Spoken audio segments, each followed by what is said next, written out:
அனைவருக்கும் இனிய விநாயகர் சதுர்த்தி நல்வாழ்த்துக்கள். இந்த விநாயகர் சதுர்த்திக்கு கொழுக்கட்டை செய்ய முடியாமல் போயிருமோ அப்படின்னு நினச்சேங்க. ஆனால் விநாயகர் அவர் பிறந்த நாளுக்கு என் கையால் கண்டிப்பாக நீ செஞ்சு கொடுத்தே ஆகணும்னு சொல்லி கட்டாயப்படுத்திட்டாரு. ஸோ அதனால் செஞ்சாச்சுன்னு வச்சுக்கோங்களேன்.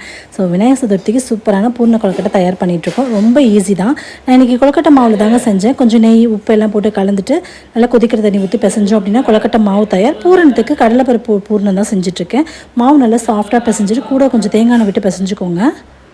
சுடுதண்ணி ஊற்றின மாவை கொஞ்சம் மூடி வச்சிங்க அப்படின்னா மாவு நல்லாவே வெந்துருங்க. எடுத்து ஓப்பன் பண்ணதுக்கப்புறம் தேங்காய் விட்டு நல்லா பசஞ்சு இந்த அளவுக்கு சாஃப்டாக இருக்கும். கடலைப்பருப்பை மிக்ஸி ஜாரில் சேர்த்துட்டு கூட கொஞ்சம் ஏலக்காய் சேர்த்துட்டு நல்லா அரைச்சி எடுத்துக்கோங்க. கொஞ்சம் பாதி குறப்பாகவும் பாதி நல்லா நைஸாகவும் அரைச்சிட்டு நாட்டு சக்கரை சேர்த்துட்டு கூடவே தேங்காய் துருவலையும் சேர்த்துக்கோங்க. சேர்த்துட்டு நல்லா கைகள் வச்சு நல்லா பிசைஞ்சு கொடுத்தீங்கன்னா கைகள் சூட்டுக்கே நல்லா இலக்கம் கொடுத்து கொஞ்சம் நல்லா கொஞ்சம் இலகி வரும். இந்த ஸ்டேஜில் இருந்துச்சுன்னா கரெக்டாக இருக்கும். நமக்கு மாவு தயார், பூர்ணம் தயார், அச்சும் தயார். இப்போ நம்ம செய்ய ஸ்டார்ட் பண்ணிடலாம். தேங்காய் எண்ணெயை நல்லா மோல்டை தடவிக்கோங்க. இதுக்கு மேலே கொழுக்கட்டை மாவை உள்ளே வச்சுக்கோங்க. அதுக்கு மேலே பூர்ணம் வச்சு நம்ம ஓப்பன் பண்ணோன்னா சூப்பரான கொழுக்கட்டை தயாராகிடுங்க. கண்டிப்பாக நீங்களும் இதே மாதிரி ட்ரை பண்ணி பாருங்கள்.